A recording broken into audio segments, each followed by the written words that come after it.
Luffy is the man who will become the Pirate King, but that doesn't mean that he will become the next Pirate King. Hello and welcome to the Grand Line Review, your source for everything One Piece. My name is Liam and Celsius is indeed the supreme measure of temperature, and no, you cannot convince me otherwise. But today we are here to discuss the amorphous blob of Blackbeard and his potential impending coronation as the next Pirate King. Because as Luffy always says, and we always believe, he will become the Pirate King, but that doesn't necessarily imply any sort of exclusivity to the role, and there may very well be another Pirate King before Luffy achieves his dream. Much like how Naruto wanted to become the Hokage but ended up rather patiently waiting in line for his turn. Will this series end with Luffy being the Pirate King? Absolutely. But will there be a separate Pirate King between now and then? Well, it's starting to look that way. Just as we're starting to look at Shamlove, Green, and that one friend who invites you to play a new game and then doesn't let you learn how to play. I hate that friend. All three of whom have done something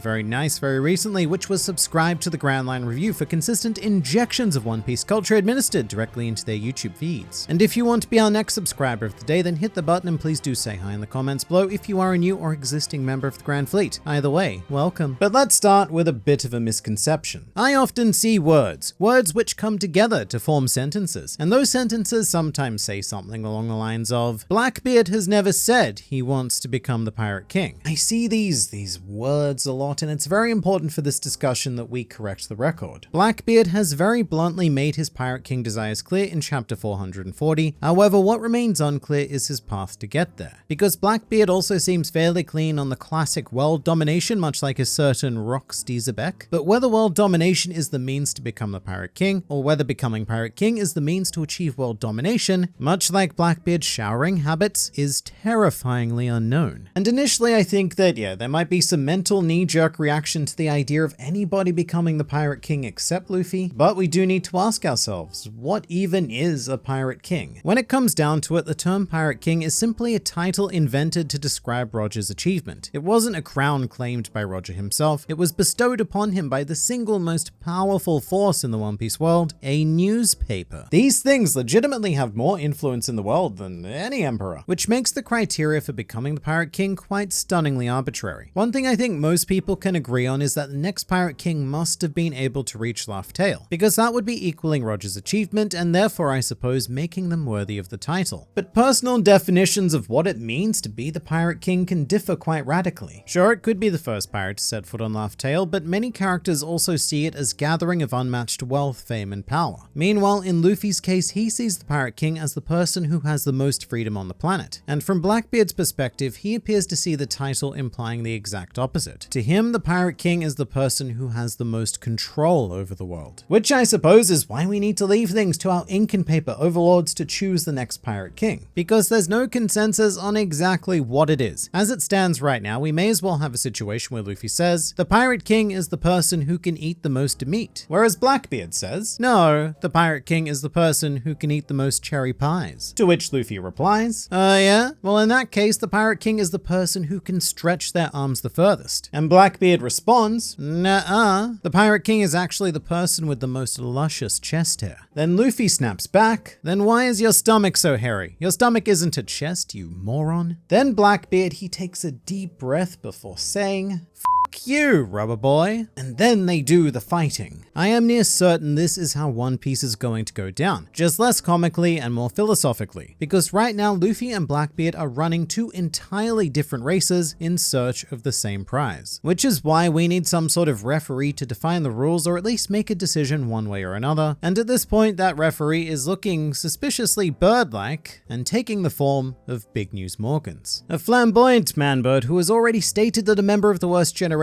will rise to become the next Pirate King. And remembering that Blackbeard is indeed a member of the worst generation gives the potential for this idea to be quite the fascinating subversion. So how does Blackbeard become the next Pirate King? Well, he actually does have quite a bit going for him. In fact, he has almost everything on his side that Luffy does, including a rather outrageous favoring by the forces of fate. Just like Luffy, Blackbeard should have died countless times by now, but the will of the whatever has kept him in contention and comfortably plonked him him in prime position to become the next pirate king. He's very much the antithesis of Luffy. In a really twisted way, they share a philosophy of pursuing dreams just via different roads. Blackbeard is like a reflection of Luffy. If Luffy was staring into a rather filthy mirror, that is. A filthy mirror with lots of grime and cracks. And also it's a funhouse mirror because it makes him rather portly as well. But if Luffy is destined to become a king, then under these circumstances, so is his reflection. It would be a contorted, toothless, dark universe style of king, but a king nonetheless. A false king, if you will, which also plays quite nicely into the Blackbeard of the real world. Because as notorious as he was, Blackbeard, or I suppose Edward Teach, was never referred to with any kind of kingly title, at least not during his lifetime. Since then, various historical records and a lot of pieces of fiction have gone on to label him as some sort of king of the pirates, which is done in a very fanciful way to make his tale sound all the more compelling, but the truth of the matter is that he was no king, which leaves him looking very much like a sort of historical pretender. Kind of like Blackbeard in One Piece, really. He masquerades around town with his mighty D, potentially promising to be that fated individual that Roger was waiting for, but as correctly identified by Whitebeard, he is not. Blackbeard is but a sinister charlatan, threatening to plunge the world into a darkness unrivaled even by the world government. And that's saying something because those guys, they're pretty effed up. But at least they'll have their teeth because dental hygiene is important. However, the more I think about it, the more I really enjoy the idea of Blackbeard becoming the next pirate king, because it would give One Piece a true darkest before dawn kind of scenario. The idea that Luffy may have actually failed to achieve his dream and must now climb an even greater mountain to surpass Blackbeard and take that title from him. And in that way, Luffy even has to take one step beyond Roger by defeating a current pirate king. But situations like this are also shockingly common in like almost all of media. If you look at the basic structure of almost any fantasy story, the bad guy tends to achieve exactly what they want. Take the Lion King for example. Scar's plan succeeds and he becomes the kitty-based king, meaning that Simba needs to return and take back what is rightfully his. But you can also look at just about any superhero movie. The big bad villain dude always seems to get a hold of the super powerful thing it is that they want, thus significantly raising the stakes and making it so that the hero has to defeat them at the peak of their strength, thus making the hero more hero-y. And Blackbeard becoming the next pirate king would do exactly that for Luffy. It's the thing that he wants most in this world, and having that be placed in the hands of our Ultimate Series antagonist is a simple and effective recipe for drama. In terms of cooking, it would be like taking 100 grams of Luffy, 2 cups of Blackbeard, 1 crown, and a generous sprinkling of lions, put in the oven for 45 minutes, and bam, you have yourself the best possible incarnation of the Lion King. I don't know why I'm so obsessed with lions today. Alternatively, there's no real reason why we need to stick to one pirate king. I mean, Blackbeard has traditionally flaunted the one-off rules. In fact, Blackbeard could probably be best described as being in a polyamorous relationship with life, such as electing to have multiple partners. According to this image, we have 2 female Blackbeard stands and even 1 male tucked away in the corner here. Of course, Blackbeard is also known for indulging in multiple devil fruits, multiple guns, and multiple missing teeth, so why not activate multi-king mode as well? Because what happens, for example, if 2 pirate crews happen to land at Laugh Tale at the same time? And furthermore, what happens if both of those crews have massive extended forces that not even the world government is capable of keeping under control? Well, you get a situation where Blackbeard's tens of thousands of followers insist that he is the king, whilst Luffy's equal amount of followers say, no, that's wrong, Luffy is the king. You get a throne war, that's what you get. You then have 2 kings vying for supremacy, with the victor becoming known as the rightful king, whilst the loser is recorded in history as a pretender. The true king versus the false king. Kind of like the difference between Momonosuke and Orochi. One of them is the true shogun of Wano, but another got there first via sneaky underhanded tactics and needs to be unseated to make room for the ample posterior of the true shogun. We also had a false king quite literally on Alabasta, with Bon Clay impersonating Cobra in order to give Crocodile control of the country. One was the true king of the desert nation, whilst the other was just very skilled with makeup. Or like Doflamingo and King Riku, one was the true king of Dressrosa and the other was a pink homicidal bunglenut. One Piece is chock full of these false kings that are crowned in the eyes of the world that need to be brought down to make way for the rightful kings. It's a story that we have explored time and time and time again, but never on a personal level. It's always been Luffy fighting for someone else's right to do the king stuff, but the time is swiftly approaching where he will have to fight for his own desire to be a king, and having the false king of Blackbeard standing directly in his way would probably be one of the most One Piece things that has ever One Pieced. And sure, there's all sorts of logical discussions one can have about how exactly Blackbeard goes about achieving the means of reaching Laugh Tale in particular, if indeed that is the criteria we're using for pirate kingliness. There is a slight problem of needing Laugh Tale's address from the 4 road poneglyphs, many of which Blackbeard currently has no reasonable access to, but that's also a problem very easily solved by relatively simple storytelling, like say a betrayal within Luffy's alliance. Someone steals the poneglyph rubbings, delivers them to Blackbeard, and then all of a sudden, bam, he's on his way to Laugh Tale in true pirate style, which is of course by stealing things rather than earning them. But then again, even stealing does take a lot of effort, and in Blackbeard's case, a lot of his career has been about thinking smarter rather than working harder. Not that stealing is smart, don't put words in my mouth. Stealing is smart. And come to think of stealing, why not just go ahead and steal the Pirate King title as well? After Wano, there will be no Oni dragons or large maternal figures to stand in your way, and apart from Luffy and Shanks, there would be very little stopping the idea of just calling yourself the Pirate King out of the blue, because who exactly is going to challenge you? He could very well end up becoming a true false king by simply taking a title that he hasn't earned. Did I just say true false king? I mean, it's an oxymoron, but I kinda like it. Almost as much as I like this next video, because there's always more to learn, explore, and experience with this wonderful series, so I look forward to seeing you there.